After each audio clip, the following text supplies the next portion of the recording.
Mitos atau fakta? Mitos atau fakta? Selamat datang di Mitos atau Fakta. Silakan komen. Bismillahirrahmanirrahim. Alhamdulillahirrabbilalamin. Bertemu lagi dengan kita semua. Kami akan menemani waktu Anda beberapa menit ke depan. Sebelumnya, tidak ada maksud untuk menggurui, kami hanya menyampaikan apa yang kami pelajari atau apa yang kami baca. Tentu mungkin bagi kita penganut ajaran Imam Syafi'i tidak asing lagi dengan beliau, yang mana beliau tentu kita tahu banyak beritanya, baik itu di Google, di internet, di buku-buku, di kitab-kitab, atau penjelasan dari ustadz-ustadz. Dan tentu kita tahu bahwasanya beliau itu mempunyai gelar sebagai penolong sunnah.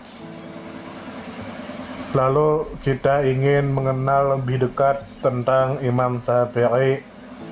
Silahkan buka kitab Manaqib Al-Imam As-Syafi'i karya Ar-Razi halaman 17, dan silakan buka kitab Al-Qadim wal Jadid min Aqwal Imam Syafi'i halaman 57. Di sana dijelaskan bahwa Imam Syafi'i menikah dengan Sayyidah Humaidah binti Nafi' binti Uyainah. Mohon maaf. Imam Syafi'i menikah dengan Sayyidah Humaidah binti Nafi' bin Uyainah bin Amr bin Utsman bin Affan di Mekah.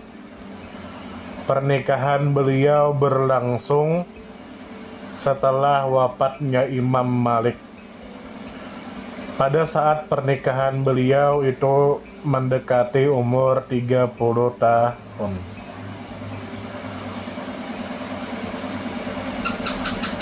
Dan tentu kita ketahui bahwa dari istri beliau yang bernama Humaidah tersebut, beliau dikaruniai anak yang bernama Muhammad Al-Akbar, yang menurut cerita Muhammad Al-Akbar ini menjadi seorang qadhi di kota Aleppo, serta dua anak perempuan beliau yang bernama Fatimah dan Zainab. Nah, jadi dari pernikahan dengan Sayyidah Humaidah melahirkan anak Muhammad Al-Akbar dan melahirkan dua orang putri yang bernama Fatimah dan Zainab.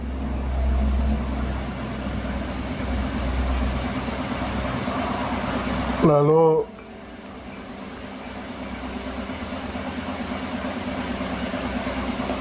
pernah Imam Syafi'i berkata yang artinya, demi Allah, tidak lama sesudah itu aku pun pergi ke dua tempat tersebut. Beberapa tahun sesudah tinggal di Mesir, Imam Syafi'i menderita sakit kronis di penghujung akhir hayat beliau. Lalu akibatnya beliau wafat. Beliau wafat. Lalu dikatakan bahwa Imam Ibnu Hajar melansir dengan sanad dari Imam Hakim dari Muhammad bin Abdullah bin Abdul Hakim bahwa Imam Syafi'i terkena penyakit hemoroid hingga keadaan tubuh beliau memburuk. Beliau mendengarnya berkata, Aku pernah melakukan kesalahan dan aku mengetahuinya. Yang ia masuk adalah meninggalkan fanatisme. Silahkan buka kitab Tawali At-Taisir halaman 177.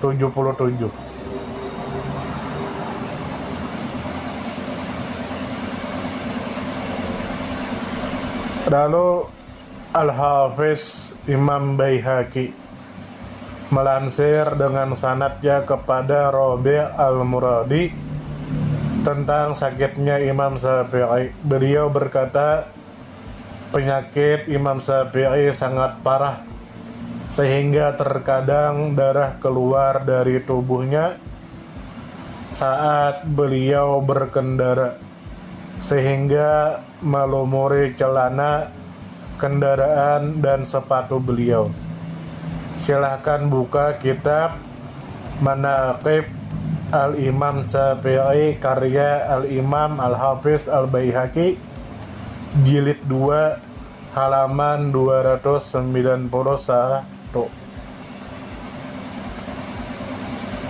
Lalu tentu kita ketahui, silahkan cari saja di sumber-sumber yang Anda inginkan bahwa penyakit Imam Syafi'i semakin parah dari hari ke hari, hingga salah satu murid beliau yang bernama Yunus bin A'la berkata, aku tidak pernah melihat seseorang yang menderita suatu penyakit seperti yang diderita oleh Imam Syafi'i.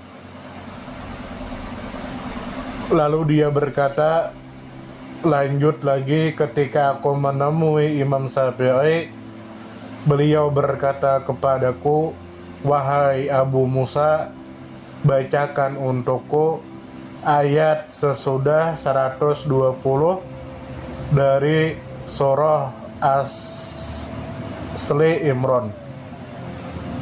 Bacalah yang ringan, jangan berat-berat. Lalu Yunus bin A'la pun membacakan Al-Quran kepada Imam Syafi'i. Lalu berkata, ketika aku berniat bangun, maka Imam Syafi'i berkata, jangan lupakan aku karena aku sedang cemas. Silahkan buka kitab Manaqib Al-Imam Syafi'i karya Ibnu Katsir halaman 257. Nah, meskipun Imam Syafi'i ditimpa dengan penyakit yang luar biasa, beliau tetap sabar, ikhlas untuk mencari keridhaan Sang Pencipta, mengharap pahalanya dan takut akan siksaannya. Lalu dijelaskan lagi oleh Imam Ibnu Katsir melansir dari Ibnu Khuzainah, beliau berkata, aku mendengar Ismail bin Yahya al-Muzani berkata, aku menemui Muhammad bin Idris as-Syafi'i dalam keadaan sakit menjelang wafat. Aku bertanya, bagaimana keadaanmu pagi ini, wahai Abu Abdullah? Lalu Imam Syafi'i lantas mengangkat kepalanya dan berkata, pagi ini aku akan pergi dari dunia dan meninggalkan saudara-saudara, menemui akibat buruk perbuatanku, menjumpai Allah, meneguk piala kematian. Demi Allah, aku tidak tahu apakah rohku akan pergi ke surga sehingga aku ucapkan selamat padanya, ataukah rohku akan pergi ke neraka sehingga aku ucapkan bela sungkawa kepadanya. Kemudian Imam Syafi'i pun menangis sambil melantunkan sebuah syair yang artinya, ketika hatiku telah mengeras, upayaku telah terbatas, kujadikan harapan akan maafmu sebagai tangga Sungguh besar dosa kurasakan, tapi ketika kubandingkan dengan maafmu, wahai Tuhanku, maafmu lebih besar. Silahkan buka kitab Manaqib Al-Imam Syafi'i karya Ibnu Katsir, halaman 253. Lalu Imam Ibnu Katsir pun menjelaskan yang artinya bahwa Rabi' berkata, Imam Syafi'i wafat pada malam Jumat sesudah Isya akhir setelah sholat maghrib pada hari terakhir bulan Rajab. Lalu kami memakamkan beliau pada hari Jumat. Setelah kami pulang dari pemakamannya, kami melihat bulan sabit Sya'ban tahun 204 Hijriyah. Lalu Imam Ibnu Katsir berkata yang artinya, demikianlah pendapat banyak ulama tentang tanggal wafatnya Imam Syafi'i, yaitu tahun 204 Hijriyah. Silahkan buka kitab Manaqib Imam Syafi'i karya Ibnu Katsir, halaman 260.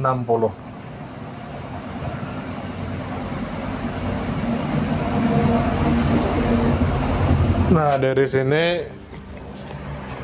kita mengetahui wafatnya Imam Syafi'i. Dan tentu kita ketahui bahwa Imam Syafi'i ini mempunyai kelebihan yang tidak terhitung jumlahnya. Beliau banyak mendapat pujian dari para guru beliau. Beliau banyak mendapatkan pujian dari murid-murid beliau, hingga sampai ulama sekarang, tentu penganut Imam Syafi'i. Lalu Abdurrahman bin Mahdi berkata yang artinya, aku pernah mendengar Imam Malik berkata, aku tidak pernah didatangi oleh seorang Quraisy yang lebih ahli fikih daripada pemuda ini. Yang beliau maksud adalah Imam Syafi'i. Silakan buka kitab Manaqib Al-Imam Syafi'i karya Ibnu Katsir, halaman 139.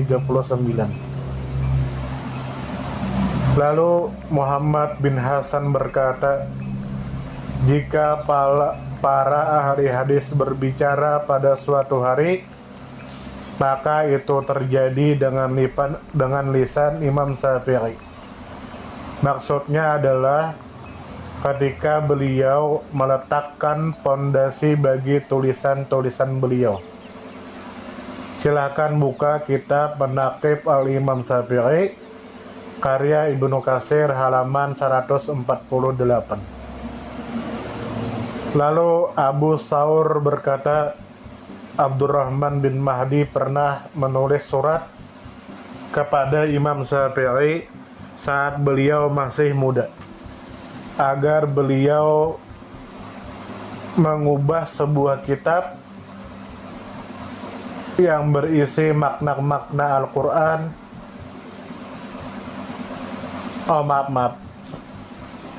Abu Thawr berkata, Abdurrahman bin Mahdi pernah menulis surat kepada Imam Syafi'i saat beliau masih muda, agar beliau menulis sebuah kitab yang berisi makna-makna Al-Quran, menghimpun berita-berita yang diterima di dalamnya, hujjah ijma, penjelasan tentang nasikh dan mansukh dari Al-Quran dan Sunnah. Menanggapi permintaan ini, Imam Syafi'i pun menulis kitab yang berjudul Ar-Risalah untuknya. Setelah itu Abdurrahman bin Mahdi berkata, Setiap kali aku mengerjakan sholat, maka aku selalu mendoakan Imam Syafi'i. Silahkan buka kitab Manaqib Al-Imam Syafi'i, karya Ibnu Katsir, halaman 140. Nah, dari sini tentu kita tahu bahwa Imam Syafi'i itu adalah seseorang yang pencetus pertama ilmu usul fikih, yang mana usul fikih beliau terkenal dengan judul Ar-Risalah. Lalu tentu kita tahu bahwa Imam Ahmad bin Hambal pernah berkata, Imam Syafi'i itu ibarat filosof dalam 4 bidang, yaitu bahasa, perbedaan ulama, makna, dan fikih. Silahkan buka kitab Manaqib Al-Imam Syafi'i, karya Al-Baihaqi, jilid 2, halaman 41. Lalu Imam Ahmad bin Hambal pun berkata, setiap orang yang memegang wadah tinta dan pena pasti berhutang jasa kepada Imam Syafi'i. Silahkan buka di dalam kitab Manaqib Al-Imam Syafi'i, karya Al-Baihaqi, jilid 2, halaman 255.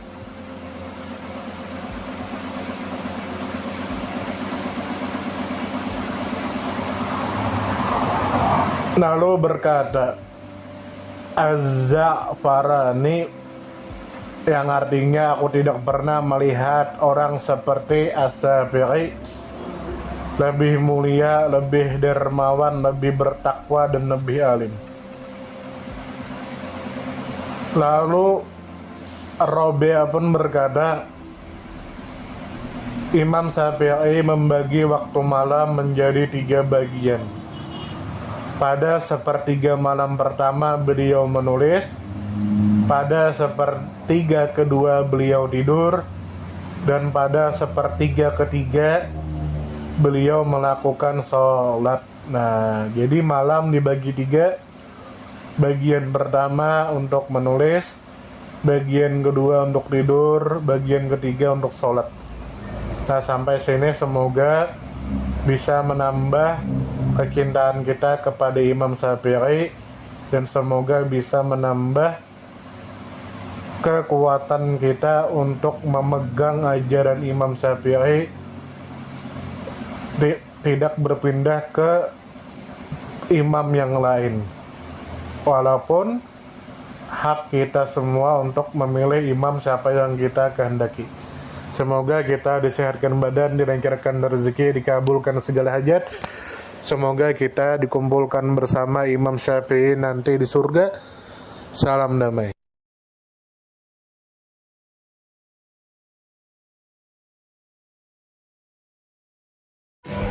Terima kasih banyak. Mohon maaf jika kami ada salah. Perbedaan pendapat di kalangan umatku adalah rahmat. Kasih sayang. Terima kasih. Mohon maaf jika ada salah. Salam damai. Silakan share, komen, like, subscribe. Salam damai. Mitos atau fakta?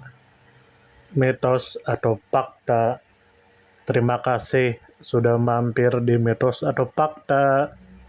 Silakan komen, share, like, subscribe, bertemanlah dengan kami. Semoga kita semua disehatkan badan, dilancarkan rezeki, dikabulkan segala hajat. Semoga kita baik-baik saja, semoga kita sukses selalu. Salam damai.